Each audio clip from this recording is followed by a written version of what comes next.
Hello and welcome. Campbell here from Autodidactic. Hope you're having a fantastic day. And today I've just got another book to go through. Now, this is a book of illustrations, it's not photos. And this is Melbourne in 1862. Victoria Illustrated second series. So let's go check out what was in Melbourne in 1862.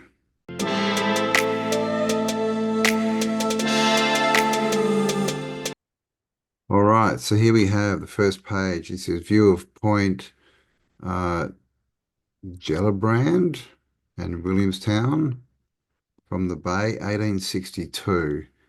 And of course, we have our sailboats out here, our steamships, but look at the build up in the background. Got this massive lighthouse. This is looking like a very Greco-Romano, what we're told is Greco-Romano type building. It looks like there's a man-made shoreline along here. And out here we have this large bridge going across and stuff in the background. So pretty built out Melbourne for this is what 1862. So Melbourne, they say was first marked as a city, was first called Melbourne and for settlement in 1827. So we're talking just what 35 years they've built all of this out. And what did they build it out with? Well, buildings like this. This is the English, Scottish, Australian Chartered Bank in Melbourne. There we go, English, Scottish, and Australia. So as you can see, very, Tartarian old world, lots of the same features, like this balustrading up here, the symmetry, the way they do the lintels like this, like it's all the same stuff, right? And in Australia, look, there's just a stump of a tree popping out of the road here. None of these roads are sealed, all horse and cart. And not a lot of people around. There's a few in this picture, but not a lot. 1862 in Melbourne. Again, this is a Bank of Victoria. Look at this one. Much more ornate. A lot more of the facade is still there. But, completely old world, right? It's got all the features, got these columns with the florets, the nature sort of motifs at the top, the symmetry, the windows, everything, right? The balustrades, the archways. Complete old world building, and this is, supersized, right? You can see the height of this lady. The door's twice as tall as she is, and then there's another half a door up the top here, and that's a two-story building, right? Look how tall it is compared to these people. And this is the Bank of New South Wales, so lots of banks very early on, right? But same thing, look at the size of this building. Supersized. So why in a new colony would you be using, three, four times the amount of materials you need to use to make these oversized buildings? And it's interesting, we see this all the time. This is two stories and this is three stories next to it, but it's not as big. So it looks like we've got two different size palettes going on here. Does that mean there was two different size people? Maybe. Does it mean that they're machines and one needs, you know, a bigger space inside it? I don't know, but but we see this a lot. And just so you knew, it wasn't Greece, the Oriental Bank. Oh my God, everyone's into the banking, man. The Oriental Bank. Look at this. I mean, just completely out of Greece, but not really. It's out of every country, right? Every place on the realm has these buildings. We're told that they're from Greece, Greco-Romano, Greece or Roman, but they're everywhere. Always the same with these florets or the nature motifs, all these the scalloping down the side of them. And again, this building, you can see the height of the door here and the height of the people. And up here, we've got the lion and the unicorn and the crown. So I can't see exactly what's in there, but I'd say that's been refacaded, right? That's what they just did. They just went in and they just changed the ownership, right? The mottos, the motifs, the branding, changed it to their own and then said, look, clearly we built this. Another one, the Union Bank. Man, there was a lot of money in Melbourne in 1862, right? Well, I think in 1862, Melbourne was actually the richest city in the world. And so here you can see in 1862, during the Victorian Gold Rush, Melbourne was widely regarded as one of the richest cities in the world and the largest after London.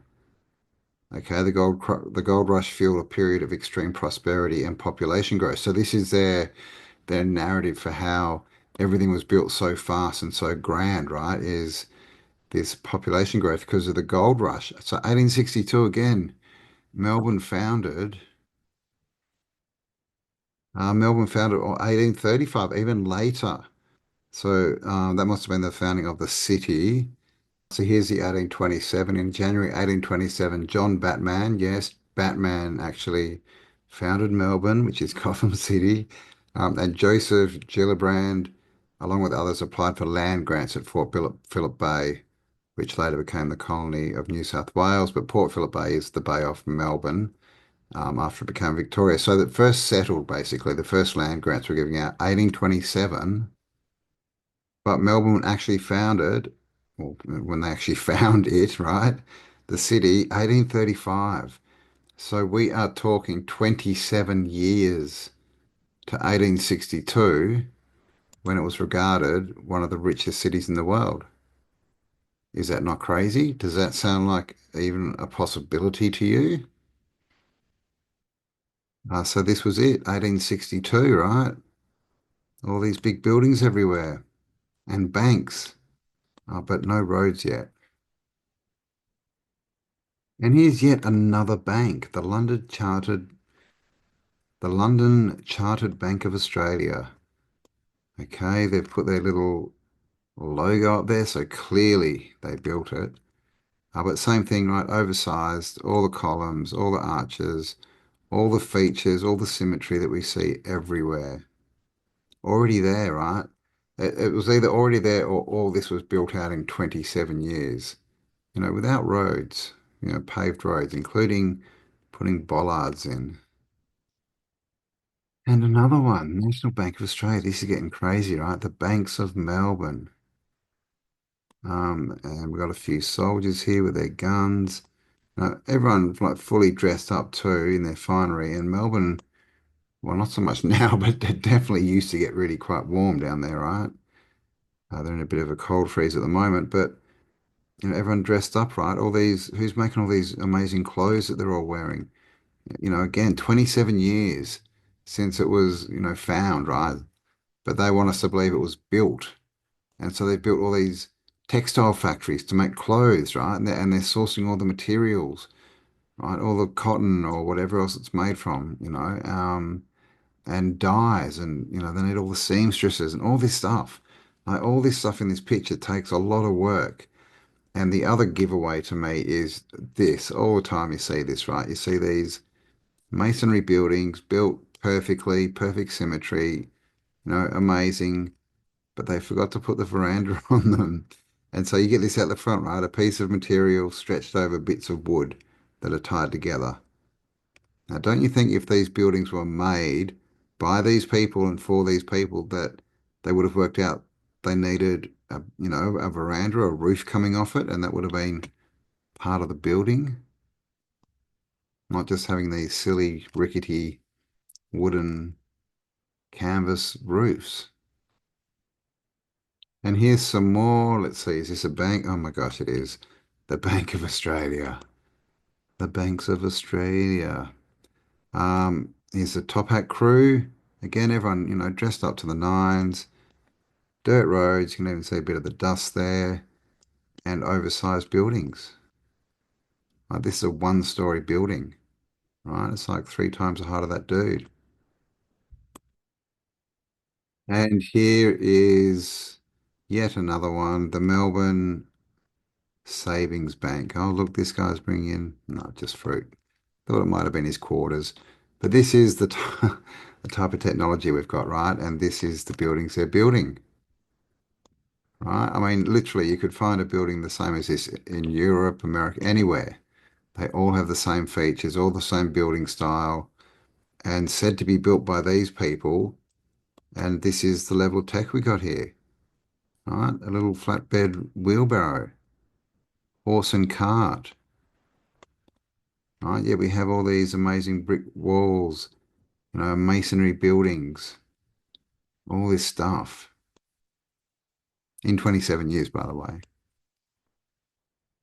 Here's another building, the Melbourne Exchange, where you go to exchange all the money you get from the banks. This one you can see road level here, and you can see this goes down lower at the back. And we see this in a lot of mudflood buildings, massive columns. Okay, the floral motifs there, and an interesting little chimney type thing. Clearly not a chimney because there's a big hole in the middle of it. So what is that? And of course, oversized. Look at the size of the door, right, compared to these women. This is the Providence Institute.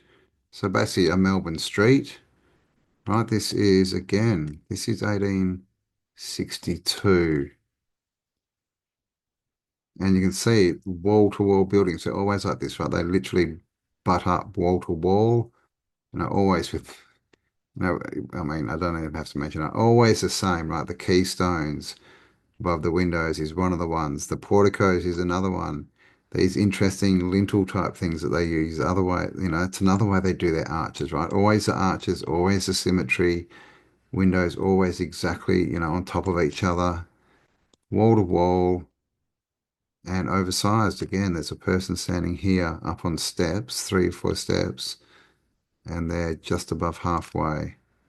And then next to it, what do we got but this broken down wooden fence? All right, so clearly two different types of technology going on here. Another shot. This is Temple Court. And it's the same thing, right? All around the world. Again, see buildings butting up right up to each other, and all with the usual suspects, right? The usual features that we see on all of these buildings. And dirt roads, Melbourne, after just 27 years. Here's another one, bit more plain. The Melbourne Club. And just look how tall this fence is, by the way. And, this is another one, this wrought iron. You can see the tops, they're like a fleur-de-lis on the top of them, always black. And this stuff doesn't rust. It's a different kind of iron. And we see, wrought iron. And, we see it everywhere for fencing and balustrading and different bits and pieces for the light posts. But where were they making it all? And again, look at the size of it, right? Look at the size of these windows compared to this dude. They're like 2.5 times as tall as he is. And it looks like down here we've got a wooden gate they've just whacked in. And everyone dressed up in their finery to build these buildings, no doubt, right? Now the Melbourne Hospital. Look at the size of this thing. Man, that's so big it could have easily been a mental asylum, right? This looks like this is a wooden fence that they've built. And I can see this, it's completely different to the wrought iron. They try and make the little fancy bits on top, but they butt straight into this massive brick masonry wall. But just look at the size of that building, guys, and just, look at the technology, the horse and cart, and we're told that this was built within 27 years of this drawing. Like, because Melbourne founded 1835, that was day dot, right? No industry or anything. And they've whacked this up in 27 years.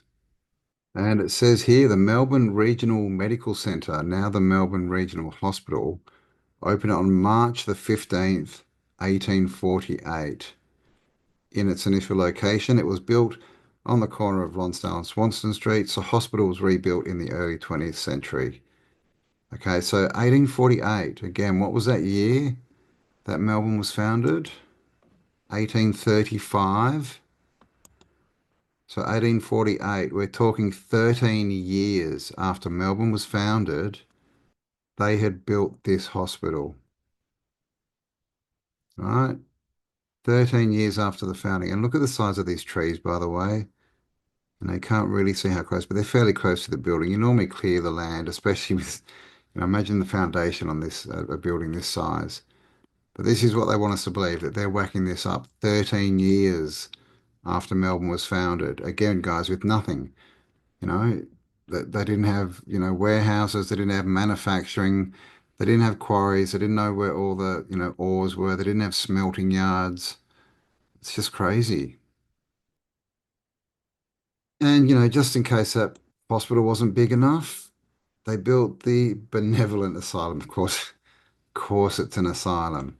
And you can see clearly here, there's no roads going up here. I mean, they might be in a field, the road could be there, I guess, but nothing much around here. And look at this thing. In another country or, just by chance, this could have been a palace, couldn't it? Could have been a government building, could have been a university or a school.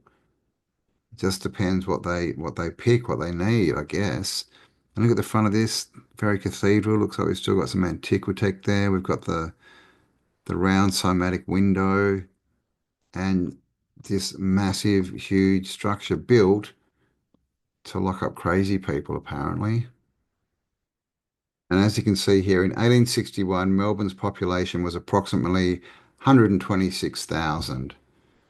By 1862, it's likely the population continued to grow, but the exact figure is not available. So 126,000 people in Melbourne, that's again, right, within 15, that's within 26 years of founding, and they've got all these massive buildings like the insane asylums.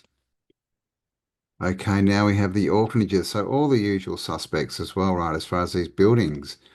We've got banks, we've got mental asylums, hospitals, and now orphanages. And again, here we have all the orphans. Here we have the people looking after them. What are they called? Orphaneers? I don't know. But look at this tower. Look at this.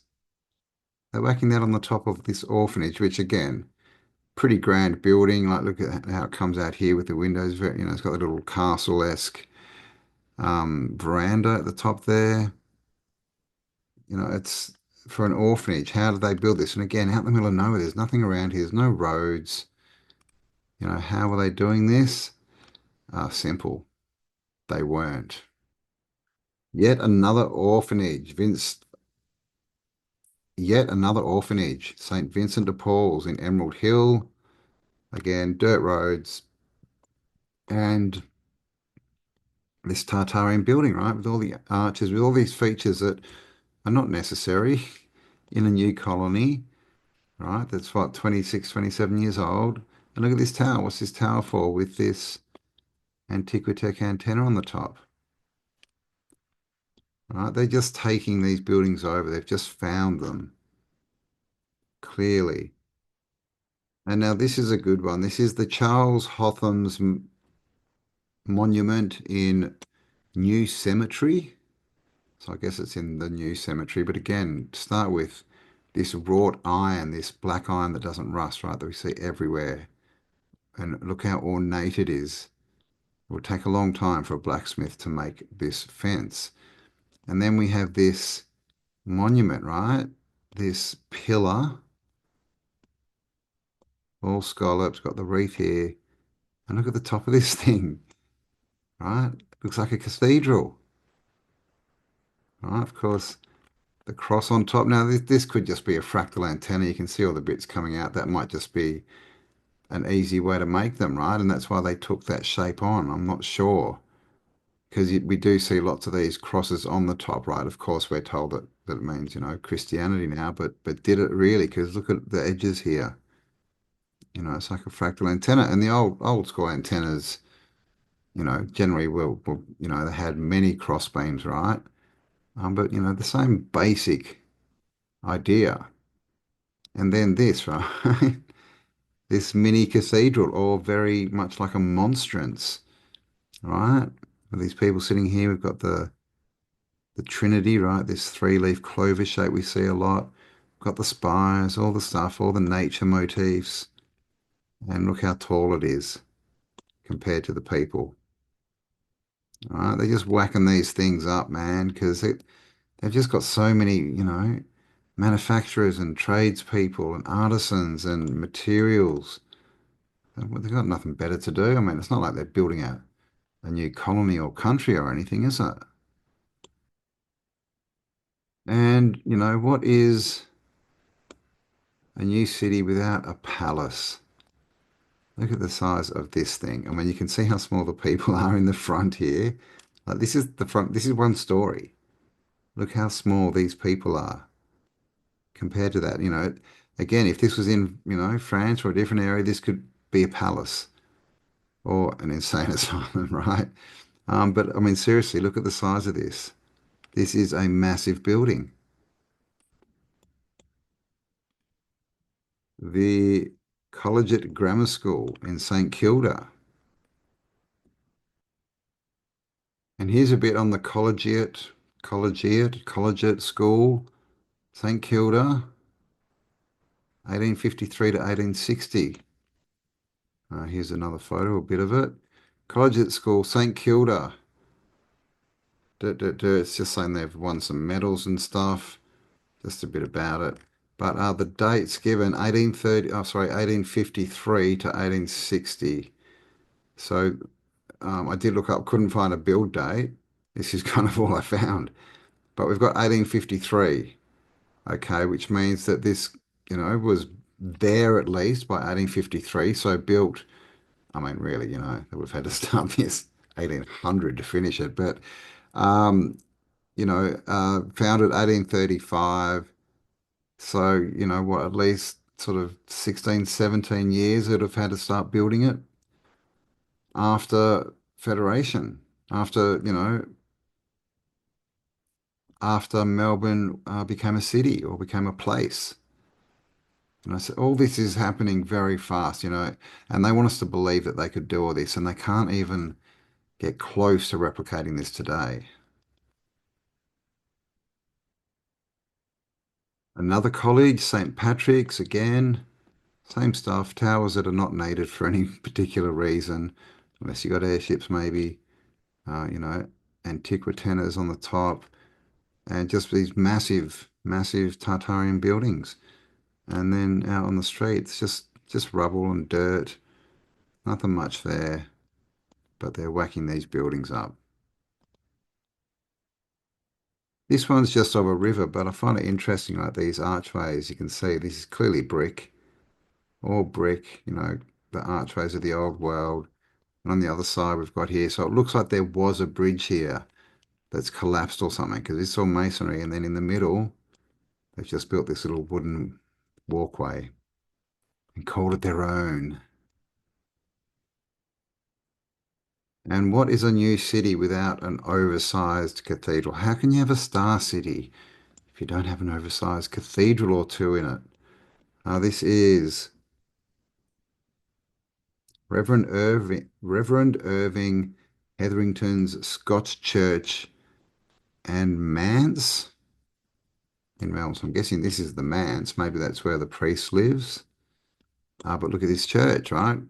Well, cathedral, right? It's just exactly what we see everywhere, right? These antennas, fractal antenna looking spires, the massive spire at the top with its Antiquitech antenna on it. Completely oversized. You can see the size of the people here in the gates. The fence is way higher than them, and you can kind of see the people in here. Massively oversized building. What's this? Bit of a teleportation device or something. I can't really zoom in much more on that. And then, dirt roads. Like, look at all the rocks and stones all over the road here. Right, but they're building these buildings. Does not make sense. Another one, because just one cathedral will not do. Westland Church, Melbourne. And again, right, look at this thing. Look at the size of this tower. It is massive. We've got these doors. See how they come out like this? They kind of expand as they come out. That's called an archivolt. An archivolt. Arc as in electricity, volt as in voltage. Is that telling us something? Because of course all these cathedrals have vaulted ceilings too, right? It's changed a couple of the letters, but it's the same word, the same spell. And this thing's just got antiquity coming off it everywhere. But again, this is a classic design, right? You can see stuff like this all over the realm. Here's another one, all in Melbourne. Okay. Like I said, every star city has these cathedrals in them, right? Maybe, cathodes, because, these star cities had free energy and they had stars in them, right? That they called batteries. So they're energy devices. I think the whole city was an energy device set up as all different components. And this was probably the cathode, right? Which is why these cathedrals have these massive spires. They go so high into the sky, into the ether, because as you go up, you get more voltage to bring down to your vaulted ceiling, right? And your archivolt doors. Just a shot of the street, Melbourne and Hobson's Bay railway station. So we had railways, you can see, most people are on foot, a couple of carts, horse and carts going around, and then this massive old world building and trains, trains, right? Just imagine the amount of, iron ore you would need to turn into iron, and then you'd need to be able to manufacture that into the tracks and then into the actual train, right?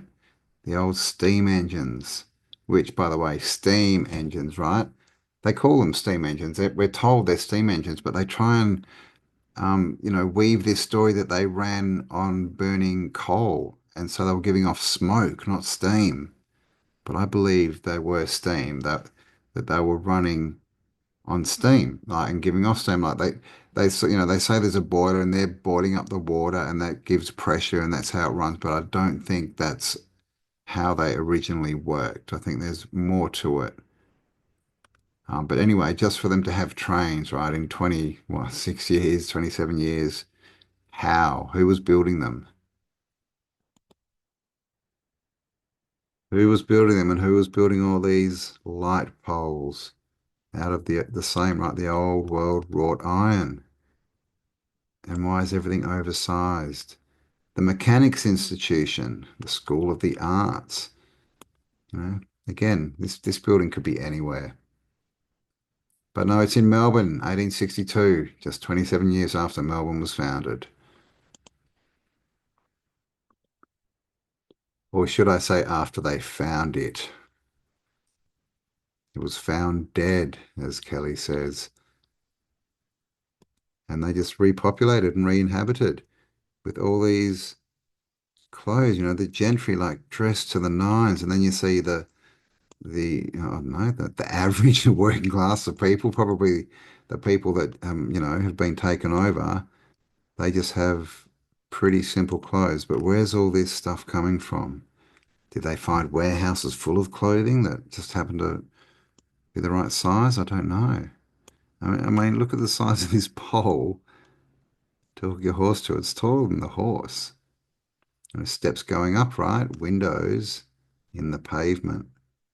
Classic mud flood. Now, the Bank of Victoria, Geelong, more banks,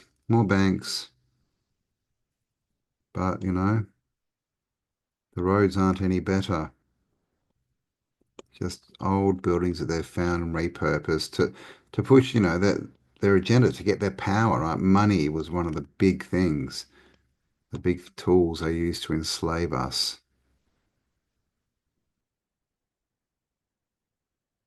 And another castle, if you like. This is Geelong Grammar School. And look at this, like what's the possible explanation for having this here?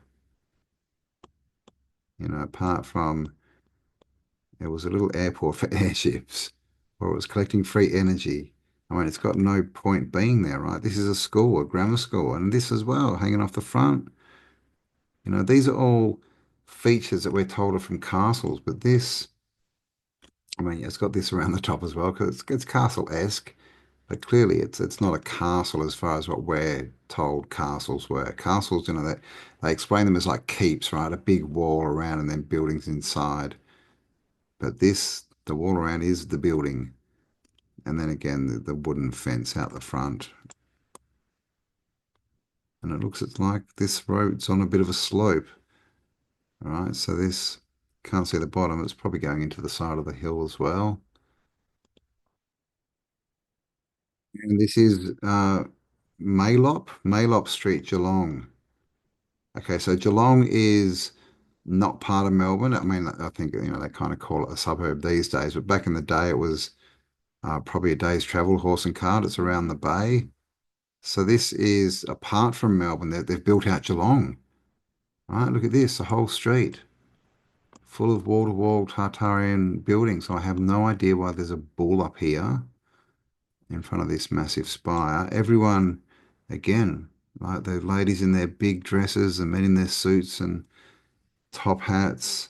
But then it's just dirt roads, horse and cart. But look at this, just built out the whole way down. You can see down there, there's a lot going on. Maybe this street is paved actually. It kind of looks a bit paved there, doesn't it? Hard to tell, and it's just a drawing, but this is what they're saying was there. 1862 in Geelong. So as well as Melbourne, they've now built out Geelong, which would be, newer than Melbourne, I'm guessing.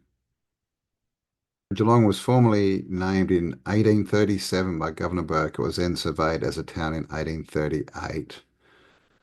So basically, yeah, like 3 years after Melbourne, Geelong was built out like this. So what, 24 years since they literally turned up and there was nothing here, they say. They've done this in 24 years. New colony, small population.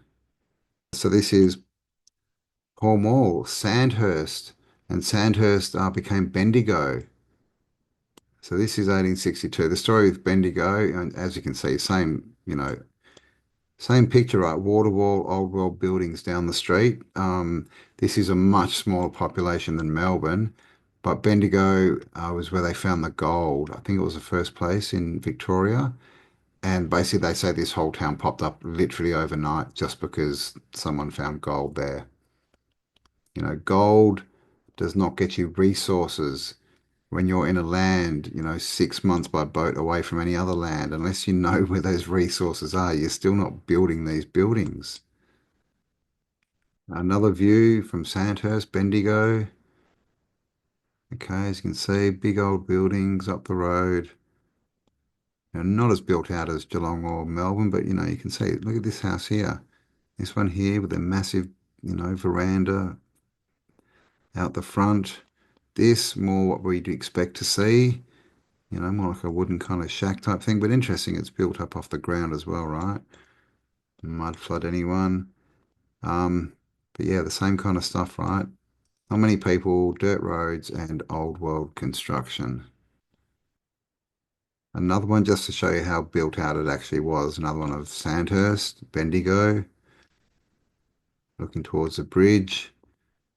And as you can see, like a lot of buildings here. It even looks like out here is all built out as well. But definitely a lot going on, right? For 24 years after this area was on a for a small little country town in Victoria.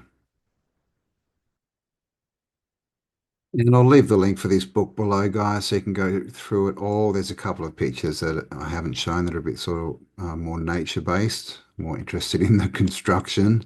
This is the bridge over the Saltwater River, Victoria Railways. And again, look at this. Okay, I mean, it looks like there's different types of construction or maybe patching going on here, but definitely, full masonry, old world looking construction on both sides. Man-made bank here, right, for the canal, which they call the river. And I'm not sure what this is made of at the top. I mean, it would have to be steel, right, if they're calling it a train bridge. So, you know, I would say that that whole thing was probably found because how are they building this bridge and then getting it there, constructing it, putting it into place where you can see that the level of tech here, we've got this ladder going up and a few poles, right? It's just too advanced for the people at the time, basically, and the resources and tools that they had. So this is a picture of Ballarat. Ballarat, another gold mining town, a small town in Victoria. And as you can see, completely built out. So this, in Sandhurst, which became Bendigo, that these would have been even newer again, right, than Geelong, which what did they say that was? 1838. So these towns would have been started after 1840. So we're talking like just on 20 years, they've built all this out in country Victoria without roads. And another shot of Melbourne again, mud flooded maybe, I don't know. They're built up right off the ground. You can see this is not level, dirt roads, and everyone dressed in their finery, right? Walking around in the mud. Doesn't make sense. And what is this, a government house or something? Crown Lands Office, right? Because, yeah, that's right. The Crown owns all the land because they stole it. Here's their little symbol they've whacked up there to claim it. Say, yes, we definitely built this, even though there's no evidence of how or who or where the materials came from. Just believe us. So there we have it, guys. A stroll through Melbourne and a couple of towns in Victoria in 1862. And you can see that these buildings are massive. They're so well built.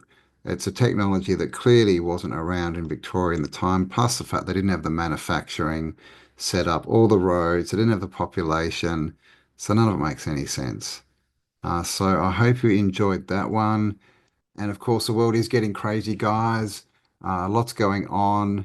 And of course, we don't want to focus on the bad, but it's good to be prepared and not scared. So there are a couple of books you'll find in the description below. How to basically grow your own food, build your own stuff, get by if the system happens to sort of go down for a bit. Probably knowledge worth having because we don't want to end up like these people, right? Walking around in the mud again. So you'll find those in the description below. Thanks for spending some time with me. Have an amazing day. Please like, share, subscribe, all that kind of stuff. Leave me comments, and I'll talk to you all on the next upload. Bye for now.